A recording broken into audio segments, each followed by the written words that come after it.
Okay, everyone. Casey, maybe you can let me know if everyone can hear me. This is a new platform to me. Excellent. Okay. So I think we're going to have Q&A at the end, so that's great. I see lots of names popping up. Thank you, everyone, for joining. There's a couple of pins. If you double click, you can maximize the window.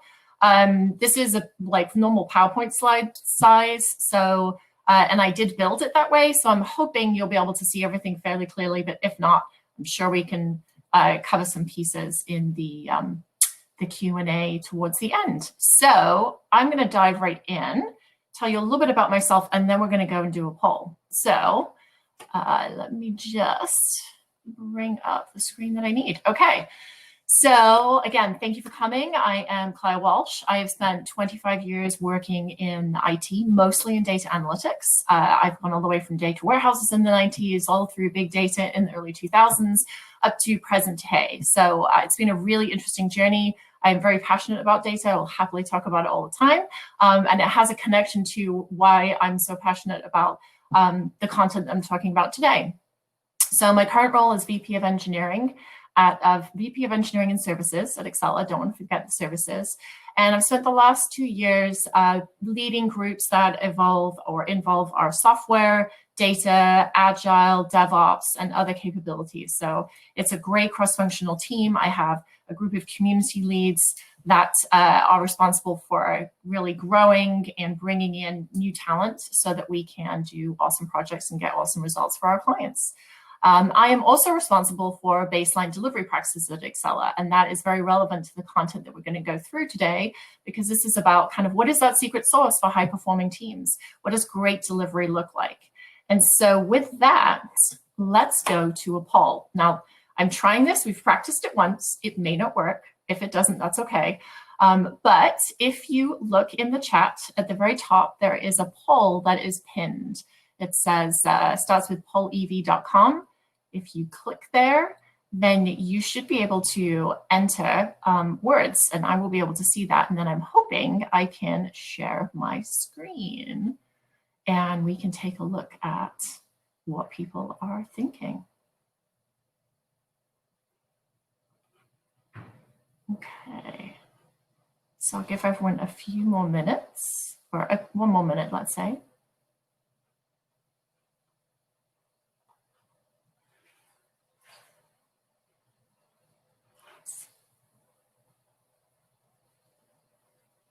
Oh, fun is driving ahead with a lead right now. So this is a word cloud of highly fun. And basically all it's doing is it's taking all the different responses, and where there are multiple, those words get bigger. And so you can see effective, it looks like highly effective is a common combination. Fun are the two leaders right now, but there's some great words there, right? Collaborative, respectful, driven, great work, individually, I'm not sure what that goes with. It's only one word at a time, unfortunately. Responsive, dynamic, right? These are great words. And I think these are the types of teams that we all would like to work on. So hopping back into the presentation here, that's what we're going to talk about today, is great technical teams and how we can lead or be part of these great teams, and how we can continue to improve and get better over time, and have better outcomes for ourselves and for the organizations that we work for. So there's essentially a wicked problem that if you work in any kind of technical team that you're trying to solve, which is how to build a secure, resilient, right? So it's pretty robust, rapidly evolving, distributed often these days, system at scale, right? This is often called the wicked problem, and it's a tough thing to do. And so in our current environment, so many different ways of building, so many different architectures, tools, very difficult thing to do. There's no magic formula for doing it a certain way. And as we've seen over the last decade or so, the introduction of Agile, the introduction of the DevOps movement, lots and lots of new ways of doing things, or kind of refined ways of doing things. And interestingly, as of 2017, almost a third of companies, based on survey data, are not using practices and principles that are widely considered to be necessary for accelerating these types of technology transformations and these scalable systems that we are all generally part of building these days. So that's a pretty big percentage. And I think a lot of it is because, you know, I've been doing this a long time, but there's just a lot of content out there. Where do you start? What do you do? What works? What doesn't? You talk to your network, you read, you go to events and conferences, lots of things out there. So today, I'm going to be talking about something that I personally have found incredibly helpful. And this is, do you know DORA? This is not Dora the Explorer, but she's adorable. This is the DevOps Research and Assessment Group. Now, when I first heard about them, I was like, oh, well, that's DevOps, so I will put that in my DevOps pocket. And as I started to delve more into the content and the data that was being collected and the analysis that was being done, I realized this is not DevOps specific. It was spawned by the DevOps movement, but it really applies to all technology teams. And coming from a data background, I'm very passionate about making sure that it's more inclusive. There's a lot of things that have sprung up from the software side of the house that don't always work well on the data side of a house or in other types of technical projects. So really, don't be put off at this point by the fact that it has DevOps in the name. This is not just about DevOps, this is about technical delivery. And if you're involved in technical delivery, I think that there's some really helpful guidance and evidence out there that will help you. So that's what we're going to be talking through today. Now, I'm going to do a really quick pit stop here because I'm really passionate about what I've learned in from the DORA site, from the book that I'm going to be talking through.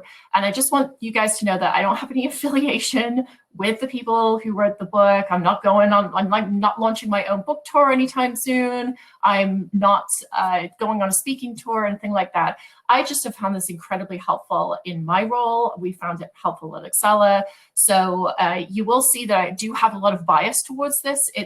There's nothing behind the scenes that is really driving that. I've been lucky enough to be introduced to this content. And like I said, I want to share and talk about it more because I really feel like it's been valuable. So that is my disclaimer. And from that, we will move on. I'm just going to do, okay.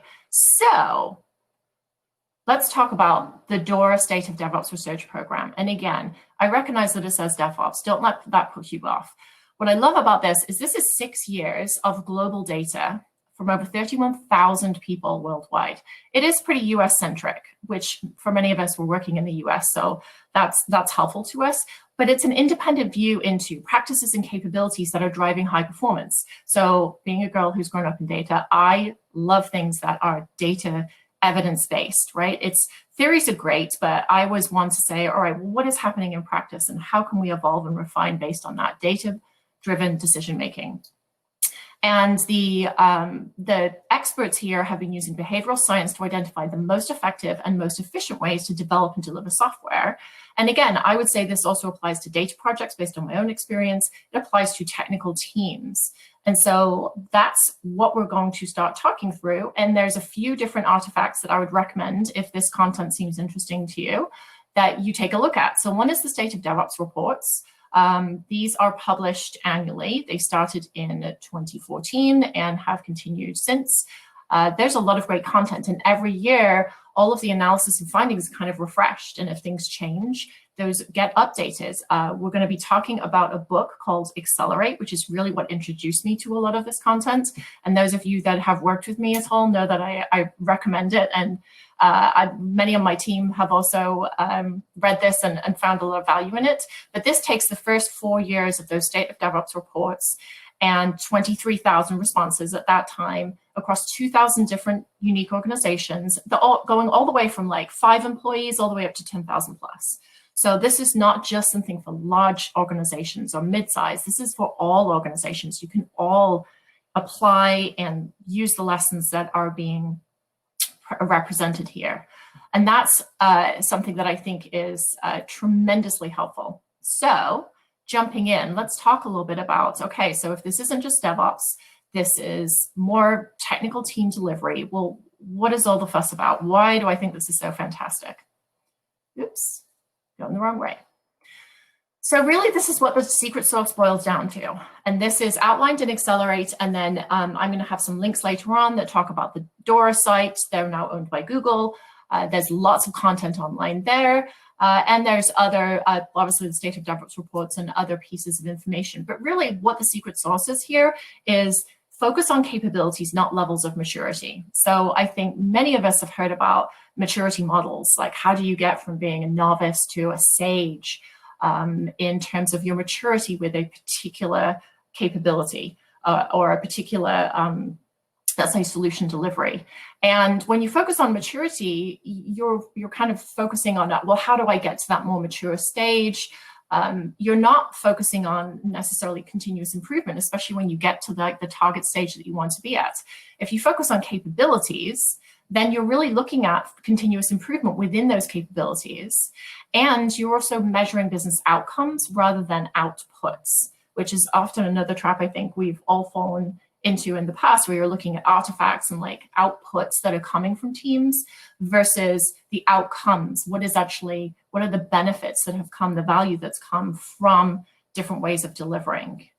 And there are 4 different categories of capabilities that have been identified using these years of research data that have been correlated with high-performing technical performance, where the business outcomes are, at the elite level. And so those have been distilled down.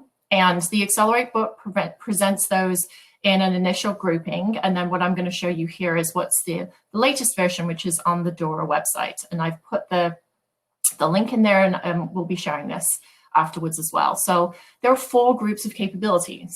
There are technical capabilities, process, measurement, and culture, right? So this isn't just about, you've got to do great version control. Like the things on the technical list, I think sound familiar to many, many people, right?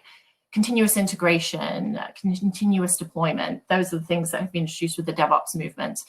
Loosely coupled architecture, test data management, cloud infrastructure. These are all things that many, many of us have heard of. On the process side, there's elements of lean, again, also on the measurement side. And then on the culture side, there's multiple different focus or capability areas there too. So this is essentially your starting point. It's saying, we have evidence that high-performing technical teams, if they focus on capabilities, and these are the ones to focus on, you will improve your performance. So let's just use an example. I'm going to use an example from my own experience recently in 2020. So let's look at shifting left on security, okay? So this is a real-life example from Excella and the role that I'm in today. And we had a business need. We are moving into the DoD market. And we had a business need that we needed to enhance our DevSecOps approach. So we were always concerned about security, but we really needed to double down on that and make sure that we evolved our approach and we had a firm stance on different aspects of security in the delivery lifecycle. So we did some initial research and we validated that DevSecOps, while it's a new buzzword, isn't just about security in the DevOps pipelines. It's about building security in throughout the development lifecycle.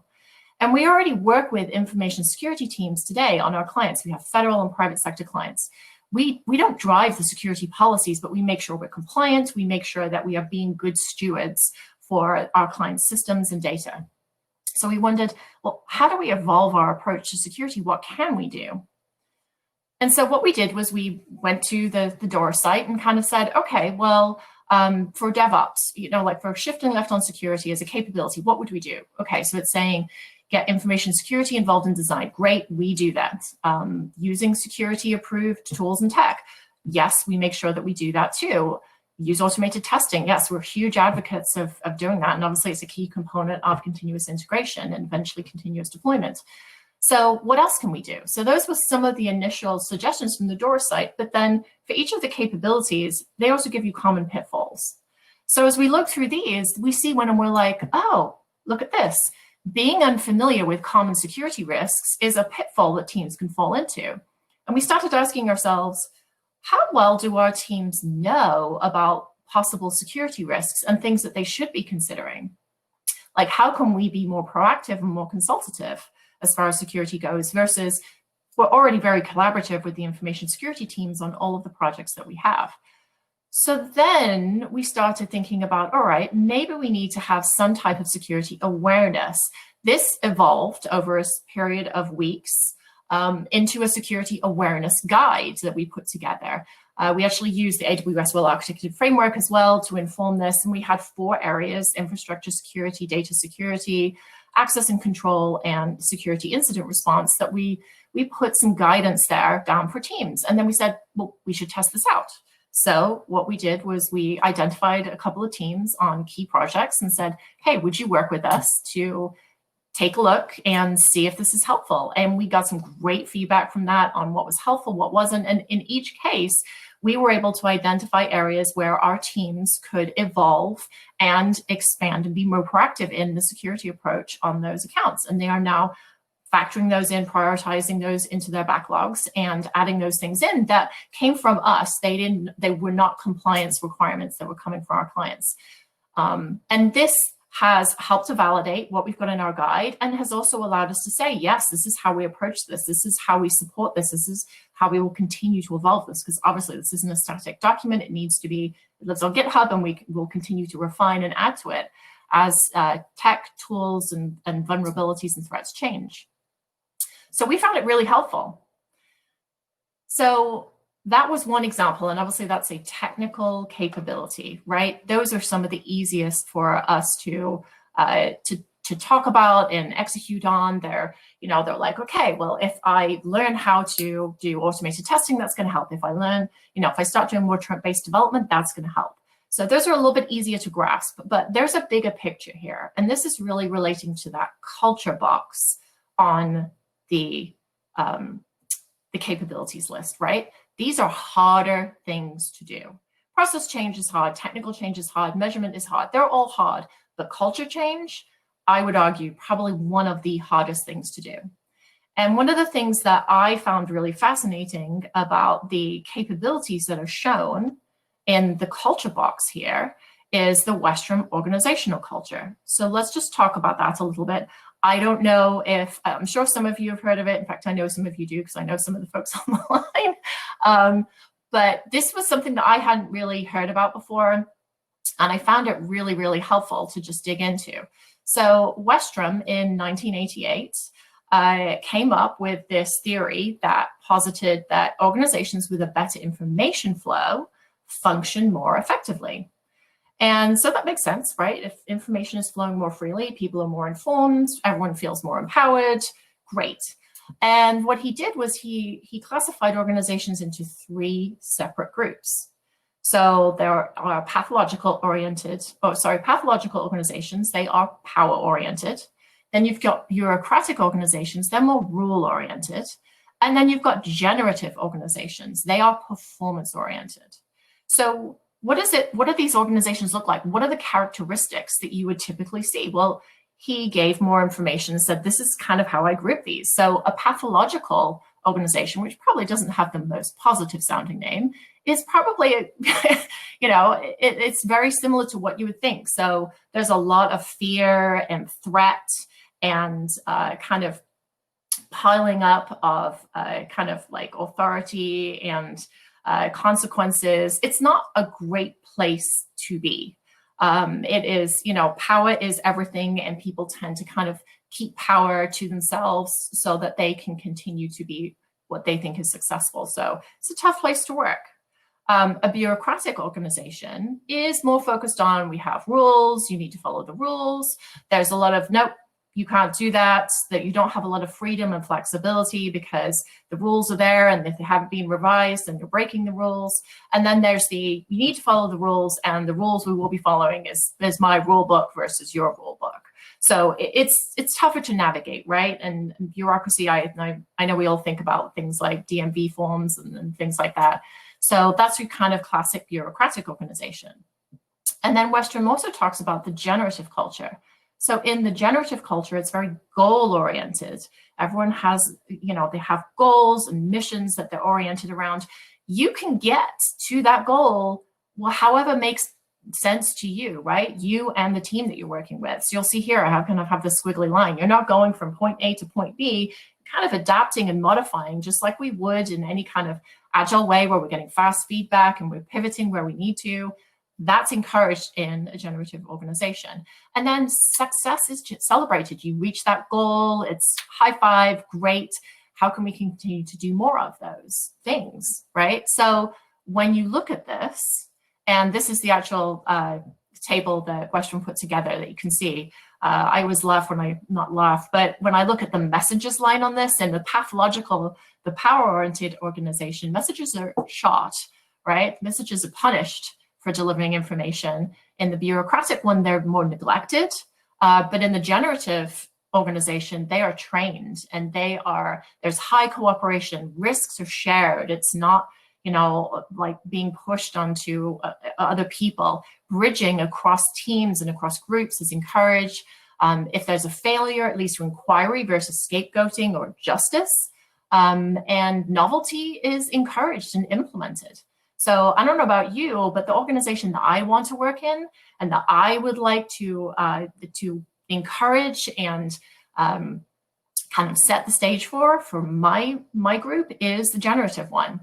So just looking at this and contrasting these different types of organization, I found really helpful. And obviously there's elements. I don't think one organization fits clearly into one or the other, but it's helpful to identify these areas where, well, maybe we're being a little bit more bureaucratic here. What would we do in a generative organization? And so I encourage you all to think about that cultural aspect as well. From a benefits perspective, culture has been shown. And again, in the Accelerate book, they stress this too.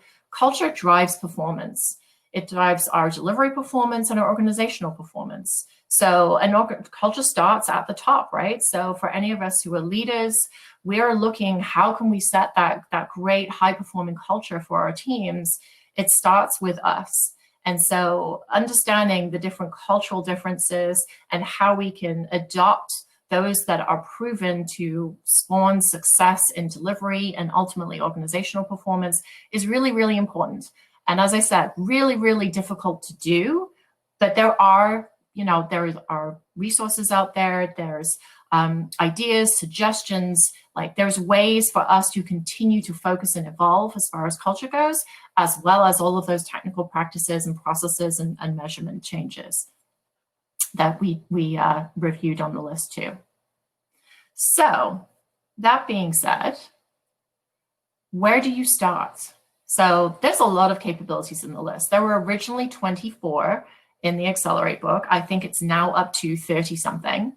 So there's a lot on those lists. Where on earth do you start? This is overwhelming. I don't know which one I should work on, which one's going to be most effective for me. So this is where I would recommend, and we've started using in Excella, the DORA quick check.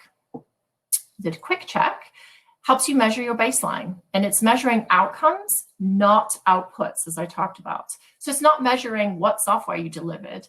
It's measuring 4 things that have been proven to essentially categorize delivery performance into all the way from low to elite.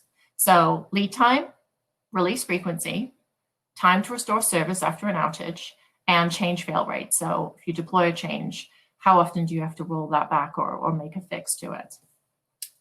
So the DORA quick check, the link's on the bottom, but you can go into Google, just type in DORA quick check and it will go first hit on there, especially if you use Google as your search engine, is going to be this link. And you essentially answer those 4 questions very simply. You will get very simple, it's multiple choice. It takes less than 5 minutes. I've had a handful of teams take this at Excella and got the results back very, very quickly. It's very, very low effort, low risk to fill this out. So you fill that out and you get a performance categorization. And so you can see here as a scale all the way from low, medium, high to elite. And then it shows you where your performance is based on your answers. So great, start there. It'll tell you where you are. And we found this super helpful because we also collect client grades, as I'm sure many of the consulting services companies do. And, even within other organizations, there's ways of kind of measuring even internal customer satisfaction. And we always have great grades across many different clients. But our score on the software delivery performance could be quite different. We had some teams that were scoring medium and others that were scoring elite. And we started looking at the differences of how they're working, what they're doing. And we're starting to now incorporate this to say, this is a really valuable way for us to measure how we're doing. As far as, are we really operating at that more elite level? If we're not, what are the barriers that are in our way? What could we be focusing on? How do we be more proactive and truly consult with our client and help them understand that this is going to help improve their business outcomes and improve their software delivery performance and their or technical delivery performance? So that's where I think the quick check is really helpful, because not only when you get your performance do you get this ranking, but you get improvement areas. So you click on the tab that says improvement areas, and in this case, I'd actually filled it out to represent a medium performer project team. And you can see here that it talks to, okay, when we look at medium performers, we found that working on these 3 things had the most impact. Great. Okay, so for this particular team, let's look at continuous integration, continuous delivery, and architecture. And then for each of these, and it even has a help me prioritize button, for each of these, it's going to give you specific recommendations, just like we talked about with DevSecOps. It's going to give you common pitfalls. It's going to give you further reading. It's a great place to start. It's kind of just walking you through, here's some things that you could do, and making it less complicated. Okay. So the other thing that I found super helpful is you actually can put your industry in when you take the quick check. And so we do a lot of government work. So in this particular case, I put in government as an example, and it will show you how your team and how you answered the questions compares to the rest of that industry. And then you can also look at all industries. So in this case, I actually do have the all industry screenshot, but you can look at your industry specifically, as well as across all industries. And this data is being collected all the time. And so it's a great benchmark to be able to see, okay, well, as far as lead time goes, we're here, but all industries are here. And looking on the government industry side, I think it was closer to the benchmark. So it's just a really interesting way of getting more information about how do you compare? Where do you maybe need to focus more? And where are you doing pretty well? Or where are you ahead? The final thing that I will say is, so we've talked about DORA, we've talked about the Accelerate book, we've talked about the DORA Quick Check. This is really just a high-level intro to say there are things that are pretty straightforward to be able to help you move on your journey, continuously improve. It does not have to be incredibly difficult. And again, the reason I really like this so much is there's a lot of data behind this, real life data from teams like yours and mine that has gone into this and been collected over years and analyzed and refreshed over years as well. So it's current, it's data driven, and it's focusing again on those outcomes and working towards that generative culture that I think most of us would prefer to live in and work in, and encourage you to celebrate successes. If you choose to go down this path, I encourage you to celebrate your small successes. We do, and it makes a difference, and it's motivating, and it spurs you on to, all right, what can we do next? You see that progress. So with that, I think we are about halfway through. So I think we are going to open it up now for Q&A. So I'm going to wait for the magical, thank you. Hey, Kim. Hey. Yeah, so you can either come up with us in the area here and ask your question, or you can ask it in the chat. All right, what questions do people have? I know I went through quite a lot of content right now, so, and it was a little bit strange because I had no audience and zero feedback whatsoever. Welcome to the teacher's world. So I really hope I get some questions. All right, from Elaine, what has been the hardest element for your team to work on? The hardest element. So we have just started. I think right now we're very focused on measuring where we are as a baseline across all of our projects. That's where we'd like to get to fairly quickly. I think for us, our hardest element probably is going to be working on the cultural side of things, because we generally are just more well-versed in changing technical practices or changing a process, evolving a process. We're getting much better at measuring things, but changing a culture, changing a mindset is difficult. And so while we may all aspire to it, it's a lot of the questions on, well, how do we know we've been successful, and how do we make that change, and what's going to help? So that's probably the area that's toughest. And I will give a shout out to our Agile coaches, who are fantastic and really are helping us along this journey. And so we're going to leverage them as much as possible to really promote those behaviors and changes within our teams. Awesome. We also have a comment from Lisa. You have an audience. We are here for you. Thank you, Lisa. Also, we would love to test out the process of bringing somebody on. So up on the top right-hand corner of the black screen, you should see a button that says request audio and video. So if somebody would be brave enough to try that out so we can try it out, that would be very helpful. Voila, we have some. Oh my goodness, thank you. Awesome. Let's see if I did that right.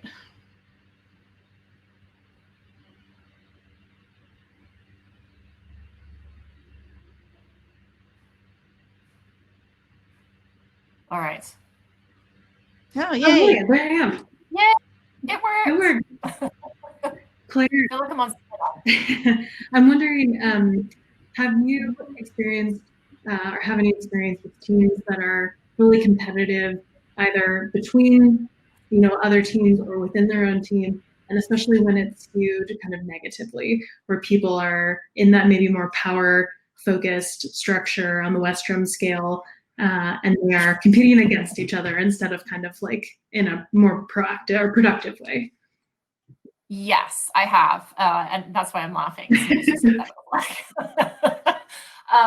So yes, and actually I went to, so one of the trainings that is recommended by our Agilists that I found really helpful, that is not DORA related at all, is the Certified Agile Leader, like 2-day training. And as part of that, a lot of it is focused on mindset and culture and kind of evolving your organization. And what I learned there was they talked about kind of having a culture bubble. So whether it's a team where you try and promote more of those generative practices, and then you basically have like a tax when you work with other teams, but you're almost trying to lead as example, or even within a team. Like I know within a team, I've identified individuals that are kind of more aligned with where we want to go. Mm-hmm.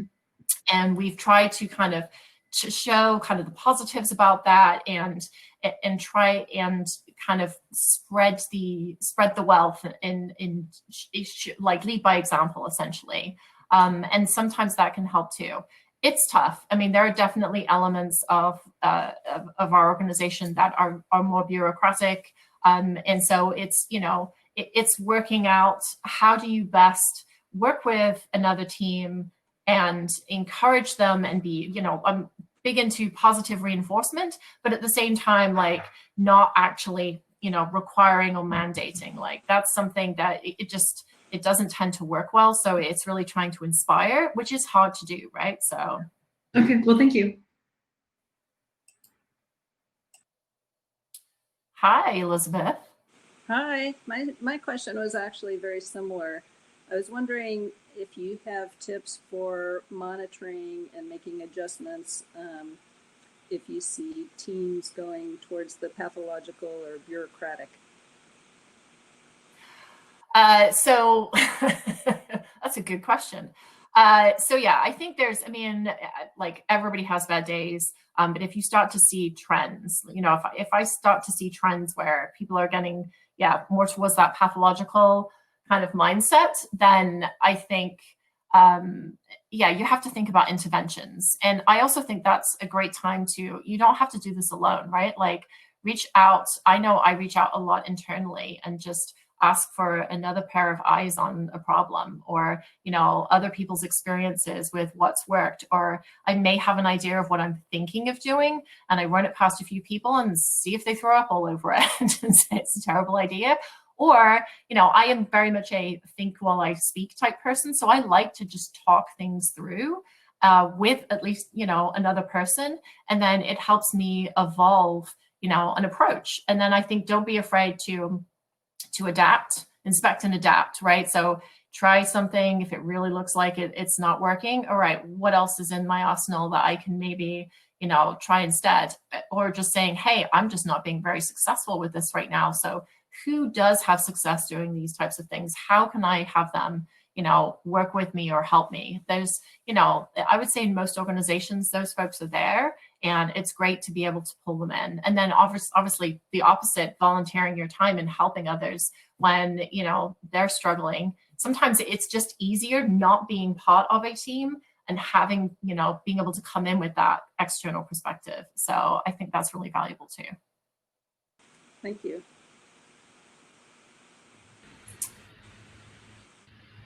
All right, so I think I see another question from Elise. Yep.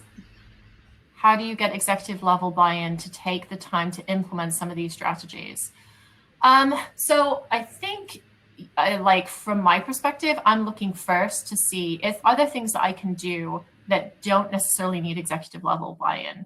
Can I, do I have the authority, the empowerment, the ability to try something and see if it's success or not? And then if it is, then see, I can take that as an example and start to build on it, and then start to figure out who else might be interested in this as success, who could come with me and say, yeah, this is something that I support if I'm going to need to get executive buy-in for something that, is a larger ask.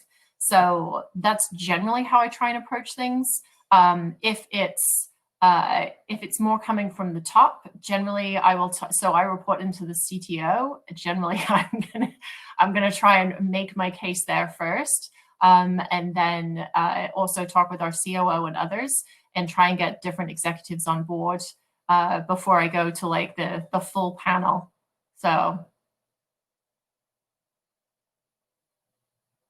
All right, Kim, I don't see you anymore. I'm here, sorry. Okay. There's another from Stephanie. The biggest challenge I've seen is helping managers, finance people start thinking outcomes, not outputs. Any advice on how to make suggestions to influence toward outcomes? Hi, Stephanie. Stephanie and I used to work together, so we know each other very well in the same team. So yeah, outcomes is hard. And I think, as you know, it's a little bit easier almost for our technical teams when you're used to working in a very agile organization. You're used to working with more of a DevOps mindset. You're delivering a technical project. I think it's easier to make that switch. It's still difficult, but people are kind of like, well, that's how we do technical projects. I think it's a lot harder with some of the business areas that aren't used to Agile as much, right? So finance being one of those, HR. I could list off a myriad of different areas that it's just not as common to use these types of techniques to deliver and execute on work. So in terms of moving from outputs to outcomes, I'd start thinking about, well, what are the financial outcomes that they're looking for versus the outputs? So how does this support overall revenue growth? How does this support, increasing gross margin or things like that, and kind of work back from there and see if that's helpful. I think it's hard without knowing specifics, but obviously baby steps. I think that's something that I've learned over my career. Is I've tried a couple of times for the kind of the rip off the Band-Aid revolution approach, and it rarely works well. So story points as a measurement. Oh, interesting. Actually, on the DORA site, or it's either in the DORA site or the Accelerate book, it actually talks about measuring using story points and velocity, and how that's not a good measure of outcomes, because it's not backed by something tangible that's being delivered. So if you can talk to them, I mean, I've had success internally just saying, look, this is something that, like, this organization is now owned by Google, and everyone can pretty much say, yeah, Google's pretty good at technical delivery. I'm not saying perfect, but they're doing a lot of this work at scale. And so, and it's industry, it's pretty well known in the industry. in terms of like the DevOps movement, especially. People, you know, if you're a technologist, most people have heard of, oh, like, yeah, I feel like I've heard of DORA or the State of DevOps reports. So I don't know if that's the case here. But just having those conversations and saying this is an industry standard, that's what we're trying to do, is rather than create our own standards, our own way of doing things, that's always helpful. But it's great if you've got these large Silicon Valley organizations or other organizations that have put a lot of time and money into research and analyzing the data that comes from it, and then saying, yeah, this is what we found to be true. And especially when that gets revised over a period of time. So just having those conversations. I do that a lot with the AWS well-architected framework as well. As I say, hey, this is what AWS, this large organization, is recommending that you consider. There are things that we would also advocate for, but it's a little bit easier when you're mentioning a large organization and how they've put time and investment into crafting recommendations. She says you can't see me, but she's nodding along. Cool. Yeah, I think it's so interesting. I'm in an EDD program right now, and have been in education, studying teachers as leaders, and I keep coming back to the Agile process and like infusing into, we should be doing this. So it's just so much bigger than software development. Yes, yeah, I think so too, and that's.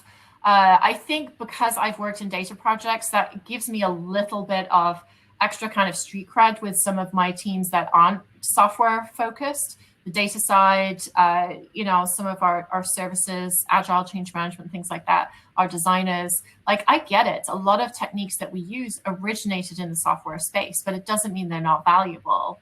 And that's why sometimes I almost wish there wasn't necessarily some of the buzzwords included in these things, and it's just more of that technical, heading. Because, like I said, there's a lot of value here, and I found it, to be, it's kind of like a roadmap. Is how I've been looking at it. Is how can I use this roadmap, and I don't have to create my own. I can adapt on it, but I can pick things and make my own journey that I think is going to be, like based on the data and the evidence presented, I think should reap results. Awesome. Any more questions? And while you're thinking of those, we're also just looking for feedback about this platform, if there are questions about that, because we will be using it for our conference. Ooh, I should have a link to that. Just a moment. Yeah, pin that in the chat. Does anyone have any other questions? Like, I don't know if there's any data folks on the line. I was actually just hosting a session yesterday. It was a birds of a feather session for people working in data. And it was unfortunately during dinner time for this event. And so we didn't have as many people, but it was great. We had some folks there from some really large corporations, and listening to what they're doing and the things that, that I'm working on right now and our teams are working on. There was a lot of similarities, and so it's really great. What are the easiest principles to leverage for non-development work? Oh, I like that question. So I would say the easiest ones, I'm actually going to pull the list up quickly here. The ones for me, I think, are so customer feedback, right? So it's not necessarily technical. Whatever you're doing, I think customer feedback is a great idea. Fast feedback and often. So that's one that I would suggest. Team experimentation. So be embracing novelty, embracing experimentation, not being afraid to fail, but seeing it as if we fail, we learn, and not investing in like, we're going to do this for 6 months. Like a lot of times we test things out and we time box them and say, all right, we're going to spend a couple of weeks on this, or maybe most 4 weeks, and try it out. And we have checkpoints along the way, and we have a formal checkpoint at the end, a retro that kind of says, do we continue? What did we learn? Do we pivot? Do we adapt? So I would encourage any ways that you can use that team experimentation. I think that's going to get more ideas, mix things up, especially in areas where you're struggling and you're like, oftentimes when I come and work with new teams, I'm like, what's working well? Because we won't mess with that. But what's not working well? And let's figure out some different ways that we can tackle that. So those are two that kind of spring to mind. And I also think there's tremendous value in visibility of work. And so regardless of whether you're working on, using a sprint backlog or a Kanban board, or, or if you're working in the finance department, like understanding the flow of work, how fast things get through and what's in progress right now and what's in the backlog, I think for all teams can be extremely beneficial.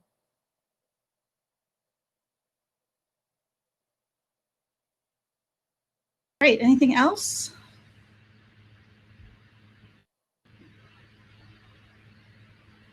Well, we just so much appreciate this. It was very interesting and valuable, and thank you so much for trying out our new platform with us. No problem. Happy to. Thanks for experimenting, for being bold.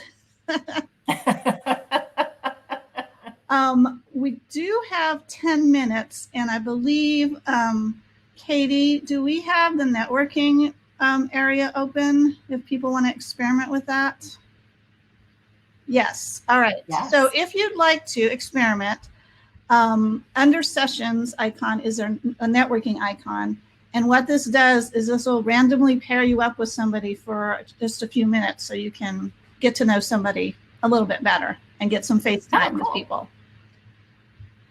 30 seconds. Oh, talk fast. Yeah, is it 30 seconds? Oh boy. Okay.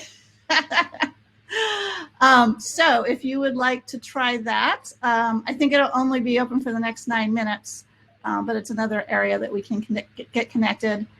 And yeah, maybe 1 minute at least. And again, thank you, Claire, and thank you, participants, for joining us. And we look forward to seeing you all at the summit in November. Thanks, everyone. I'm going to try the networking. All right.